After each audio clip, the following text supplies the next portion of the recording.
जनकात्मजायै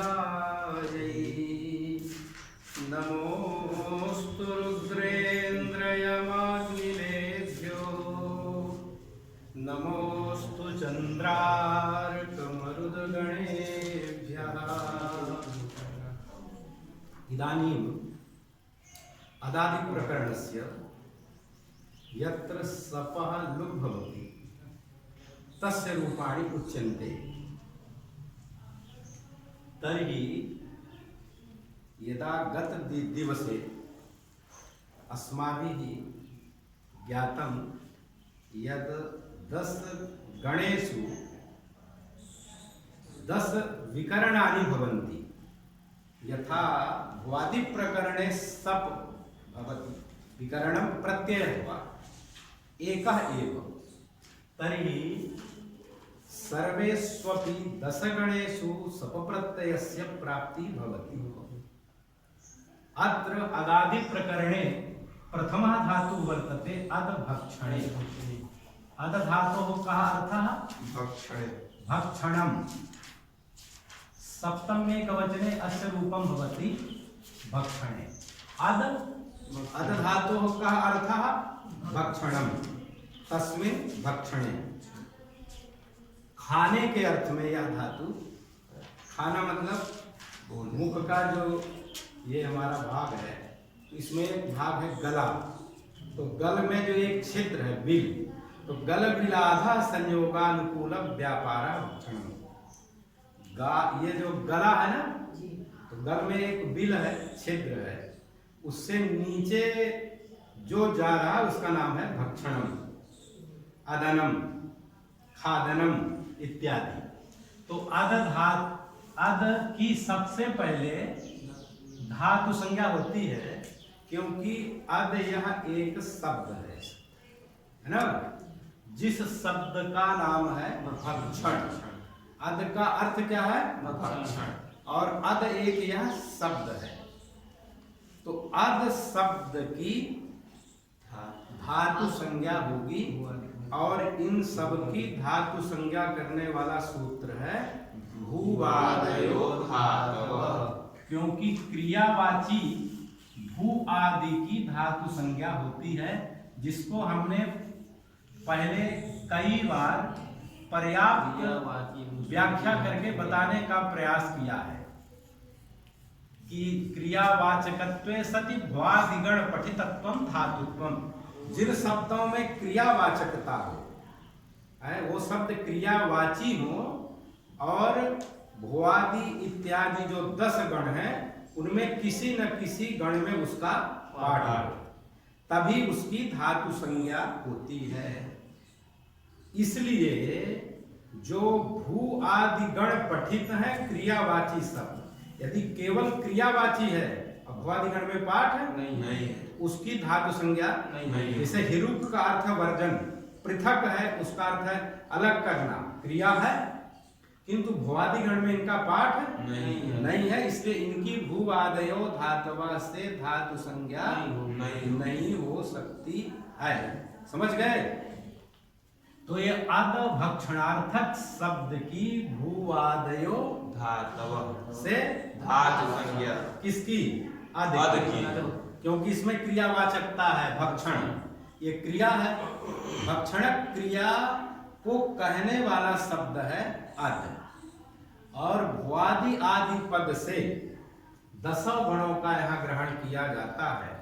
तो ये जो अद शब्द है, अद की हो गई, तब इसका नाम अब धातु होगा, क्योंकि इसका नामकरण कर दिया गया ना। इसका अद का नाम क्या कर दिया गया? धातु। तो इसको हम धातु कहा करेंगे, है ना जी। तो ये धातु से धातु संज्ञा करने का फल क्या है? धातु संज्ञा न हुई, तो ये सामान्य नियम है, या संज्ञा सा फल होती। जो संज्ञा होती है वो संज्ञा फल से युक्त होती, उसका कोई न कोई फल होता ही है।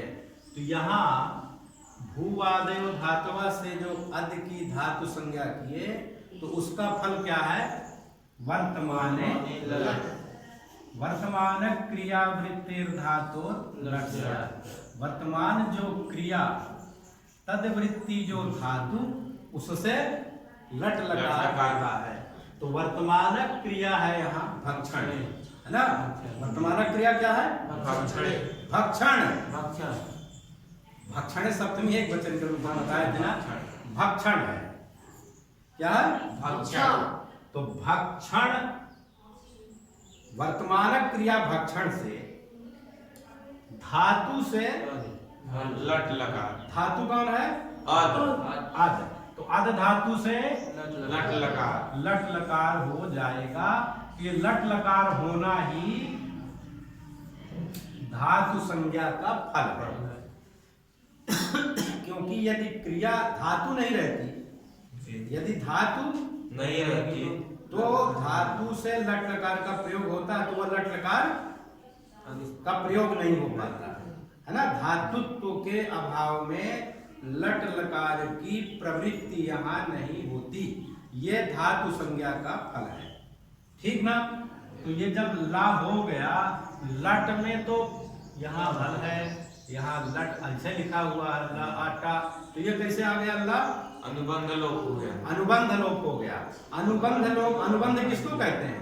इत संज्ञा योग्योनुबंधा। इत संज्ञा के जो योग्य हो उसको अनुबंध कहते हैं। तो अनुबंध का हो गया लोप। अनुबंध का क्या हुआ है यहाँ?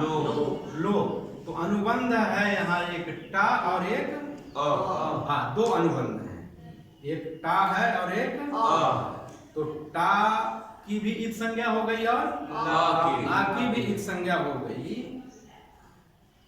तो यहाँ ये ला बच गया, तो रूप बन गया अद ला। अद ला। अद ला बन गया। और अद ला में ला के स्थान में तिप्तस जी, ये सूत्र है ना, इससे कितने प्रत्यय होते हैं? 18 प्रत्यय। ये पूरे प्रत्यय एक साथ यहाँ उपस्थित होते हैं। खले कपोतन न्याय ना, जैसे खलिहान में, खलिहान समझते हो जी, जहाँ थ्रेसरिंग की जाती है तो वहाँ अन्न बचा रहता है। उस अन्न को खाने के लिए सभी कबूतर बारी बारी आते हैं कि इकट्ठे आ जाते हैं? सब एक साथ। तो खले कपोतन न्याय ना, जैसे सब इकट्ठे आ गए, है ना। उसी तरह से ये ला के स्थान में वो सभी प्रत्यय उपस्थित हो जाते हैं। अष्टादश जो प्रत्यय हैं, कितने हैं? अष्टादश माने 18 प्रत्यय वो उपस्थित हो जाते हैं। तो अब उसमें फिर विधान बनाया जाता है कि वो नौ की परस्मय पद संज्ञा होगी, नौ की आत्मनेपद संज्ञा होगी, फिर उनकी प्रथम मध्यम उत्तम संज्ञाएं होंगी, फिर तान्य एक वचन द्विवचन बहुवचनान्य एक से उनको प्रथम वचन प्रथम एक वचन द्विवचन इत्यादि उनका वो ज्ञान कराया जाएगा, वो संज्ञा होगी। तो यहाँ प्रथम पुरुष एक वचन की विवक्षा में धातु परस्मय पदी है, इसलिए ला के स्थान में प्रथम पुरुष एक वचन की विवक्षा में तिप प्रत्यय हो गया, तो रूप बन गया अद ती। तिप में रहता है पा, तो पा की संज्ञा हलंत्यम से हो जाती है, तो रूप बन गया अद ती। अब ये जो ती है, तो ती की जैसे भगवती में ती की सार्वधातुक संज्ञा हुई, शप प्रत्यय हुआ, तो भगवती की तरह ही ये भी है। यहाँ एक ही अंतर केवल लगेगा जिसको हम अभी बताएंगे। तो ये जो तिप प्रत्यय हुआ, तो तिप में ती की तिंग सिस, इससे कौन संज्ञा हुई? किसकी किसकी सार्वधातुक संज्ञा होती है? तिंग और सिस की। किस कब होती है सार्वधातुक संज्ञा? यदि वो धातु के अधिकार में कहे गए हैं तब। तो ये जो ती है, ये क्या चीज है? तिंग है कि शित है? तिंग है। तिंग में कितने प्रत्यय आते हैं? 18।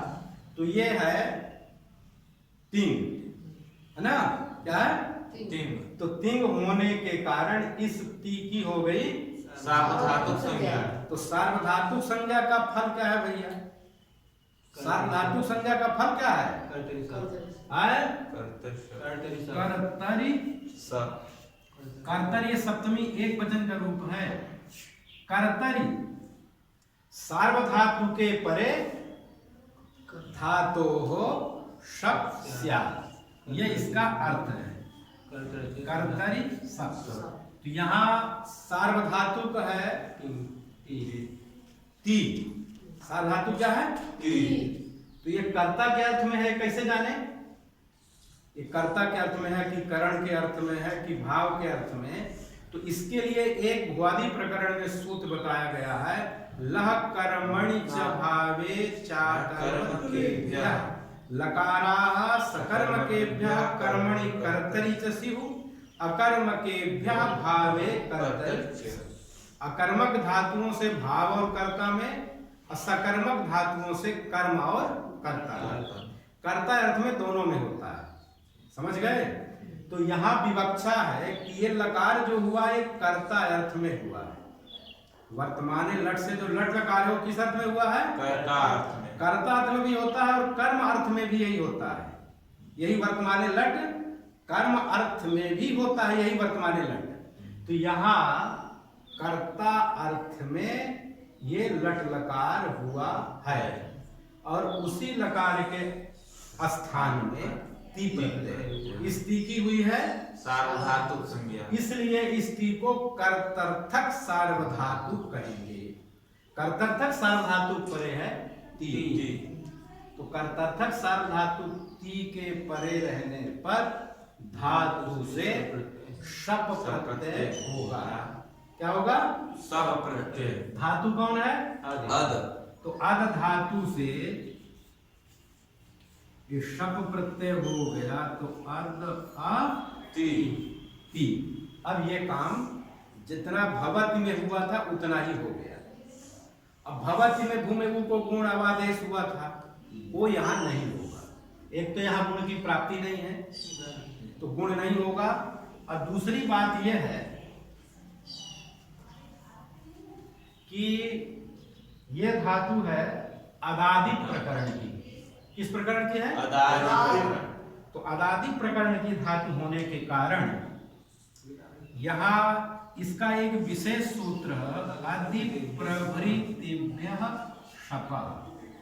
आदि प्रभृतिभ्यः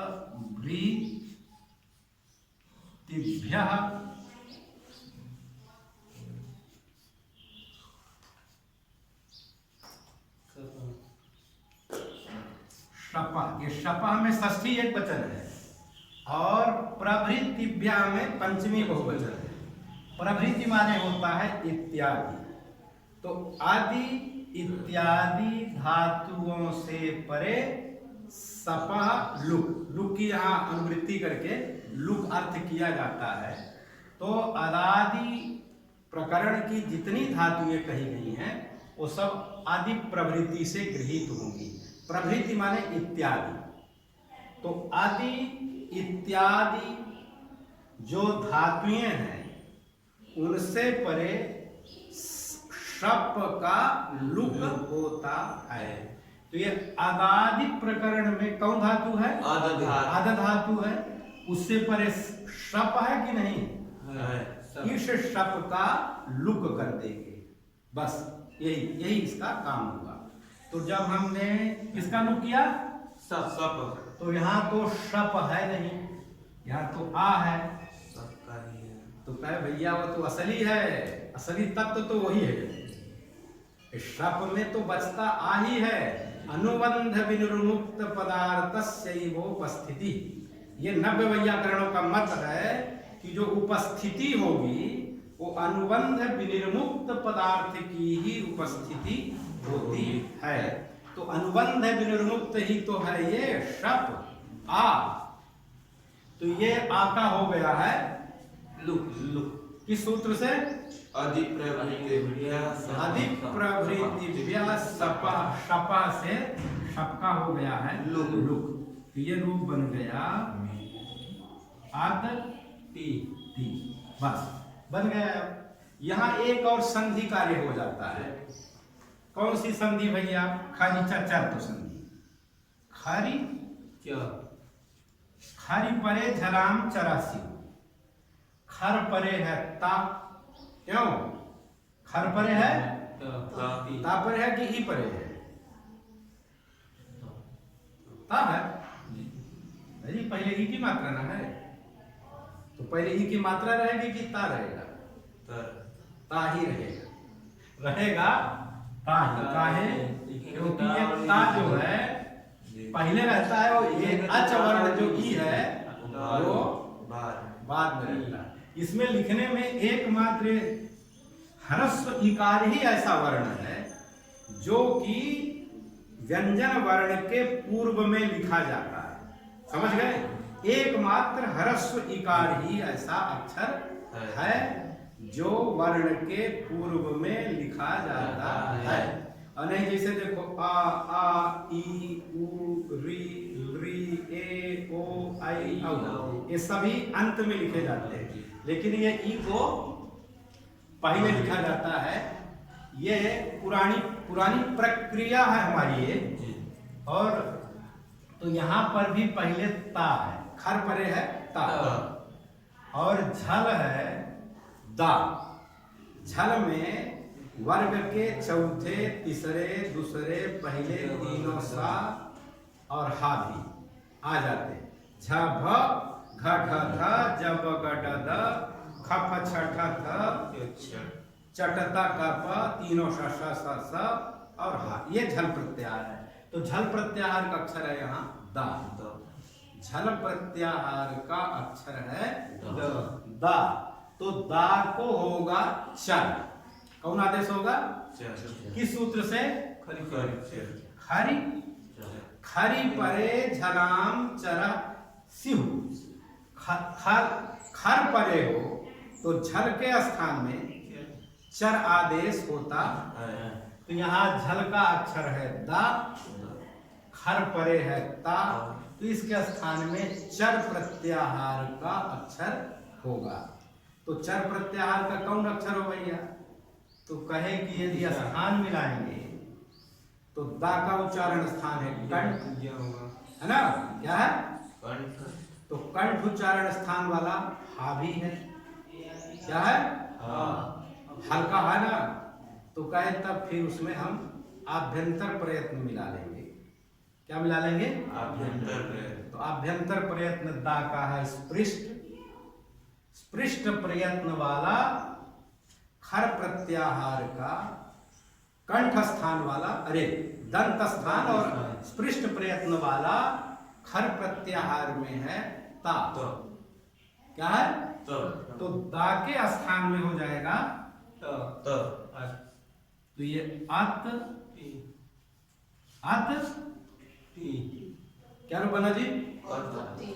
अब इसको मिला दो, ता मिल गया ये ती वाले ता से, तो ये रूप बन गया अति। क्या बन गया? अति। बन गया अति। अब तस प्रत्यय करेंगे तो यही सब प्रक्रिया साकोरुक्त विषय। अतः क्या बनेगा? अतः। और अदंती में अद अंति, दाहल है आ से मिल गया अदंती। अदंती माने खादंती, भक्षंती, है ना? तो आद धातु से फिर मध्यम पुरुष एक वचन कौन प्रत्यय होगा? सिप। पकार की संज्ञा सी, आद सी। सार्वधातु संज्ञा कर्तरी सब, सबका लुक। और सबका लुक जब कर दिए तो खरीचा से दा के स्थान में चर्त हो गया ता, तो रूप बन गया अत्सी। क्या बना? अत्सी। और मध्यम पुरुष द्विवचन में